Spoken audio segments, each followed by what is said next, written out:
It was raining that morning, the kind of soft drizzle that makes the world look blurred and beautiful, yet unbearably lonely. A man in his mid-30s stood under the half-broken shelter of a bus stop, holding a worn-out school lunchbox in one hand and a cup of cheap coffee in the other. His name was Ayaan, a quiet, tired single father who had long stopped believing that life had anything left to offer him beyond daily survival.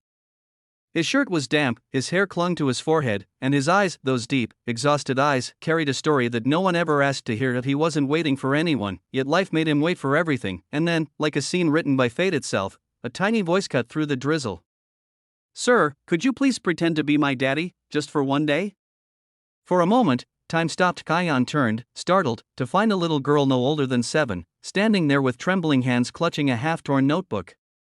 Her shoes were mismatched, her hair braided unevenly, and her eyes, oh, those eyes, were the same kind that once looked up to him every morning before school. Eyes that reminded him of Raina, his own daughter, the one he'd lost in a car accident 3 years ago. Before we go deeper into this story, if you believe in kindness, second chances, and the unseen ways life connects broken hearts, then please take a second to like, comment, share, and subscribe to this channel. Your support helps stories like this reach more hearts that need them. Broken heart sparkles. Ayaan blinked, unsure if he had heard right. The little girl's voice quivered as she explained that her school was hosting a Father's Day celebration, and every child was supposed to bring their dad. Her name was Maya, and her father, she whispered softly, had gone to heaven last winter. Her mother worked double shifts at a nearby hospital and couldn't take time off. So, she'd been walking around town, asking strangers, kind-looking men, maybe dads themselves, if they could pretend to be hers for a single day. It was such an innocent request, yet it pierced Ayaan's heart like a blade of truth. Thought he wanted to walk away. He should have walked away. He had promised himself never to step foot inside a school again, not after the day he'd stood outside Raina's empty classroom, holding her tiny water bottle, wishing for just one more hug. But something in Maya's eyes refused to let him leave. Maybe it was destiny's way of reminding him that love, even broken, still had work to do. With a hesitant nod, he whispered, "All right, just for one day." Maya's entire face lit up like the morning sun breaking through clouds. She grabbed his hand, so small, so full of trust, and led him down the wet streets toward her school. For the first time in years, Ayaan's steps felt unsure, like he was walking on memories instead of pavement. When they reached the school gates, dozens of fathers stood laughing, holding gifts and balloons for their children. Ayaan felt out of place, a ghost among the living. But Maya proudly tugged him inside, introducing him to everyone as her dad. The teacher, touched by the scene, didn't question it.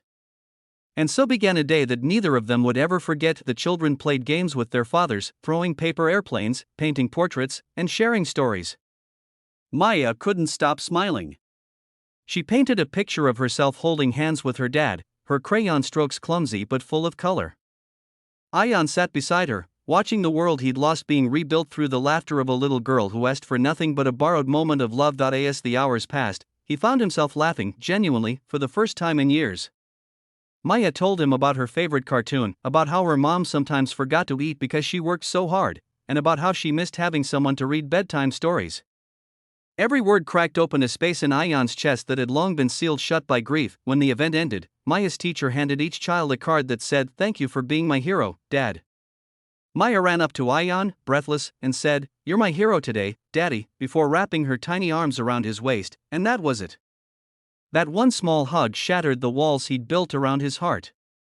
He broke down quietly, helplessly, in the middle of the school courtyard, holding a little girl who had unknowingly healed the deepest wound in his soul. Later, as the sun dipped behind the hills, Maya insisted on treating him to ice cream like real dads and daughters do. They sat on a bench outside a small shop, sharing a cone that kept dripping faster than they could lick. Ayaan found himself talking, not to fill silence, but to share pieces of his heart. He told her about Raina. About how she used to draw stars and always believed her daddy could fix anything. Maya listened silently, eyes full of understanding far beyond her years. When it was time to go home, she looked up and asked softly, "Do you think my real daddy can see me from heaven?" Ayaan swallowed the lump in his throat and replied, "I think he's smiling right now, because his little girl made someone else's heartbeat again." That night, after dropping her off near her apartment, Ayaan sat in his car for a long time, staring at the empty passenger seat where Raina once sat. For the first time, it didn't feel empty. It felt peaceful. Over the next few weeks, Maya and her mother, Sarah, began appearing in his life more often. Ayaan would drop Maya to school, help her with homework, and sometimes fix little things in their apartment: a leaky tap, a broken chair. What started as an act of kindness began to fill the void in his own heart. Sarah, too, carried her quiet struggles, balancing two jobs, fighting exhaustion, and trying to raise a child who missed her father. She noticed how Maya's laughter grew louder when Ayaan was around, how her drawings now had three figures instead of two. Life, in its mysterious way, was giving both families a second chance at love, but Ayaan feared it, feared losing again, feared that loving again would mean risking pain again. One evening, as he was about to leave, Maya handed him a drawing. It showed three stick figures: a smiling woman, a little girl, and a man holding their hands. Beneath it, she had written in her uneven handwriting, "My new family." Ayaan couldn't speak. He just stared at it, feeling tears blur his vision. Sarah, standing quietly behind, said, "You've given her something I couldn't, a father's warmth." He turned to her, voice trembling. "She gave me something too. She reminded me that love doesn't end when people leave. It just changes its shape." That night, for the first time in years, Ayaan didn't dream of loss, he dreamed of laughter. Months passed, and what began as a borrowed day turned into a new beginning. Ayaan, Sarah, and Maya started spending weekends together: picnics, movie nights, small moments that stitched broken hearts back together. And though no one said it out loud, they had become exactly what Maya's drawing had shown: a family built not by blood, but by love, kindness, and shared pain. One day, as Ayaan walked Maya to school, she looked up and whispered, "Daddy, do you still have Reina's picture?" He nodded. "Then can I keep one of her drawings with me? So she can be my sister from heaven?" Ayaan smiled, tears shining in his eyes. "She'd love that, sweetheart." And as they walked into the sunlight, hand in hand, the world seemed softer, like grief and love had finally made peace. If this story touched your heart, if it reminded you that kindness, even in small moments, can change someone's entire life, please like, comment, and share this video.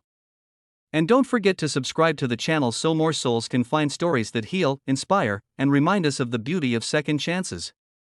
Red Heart.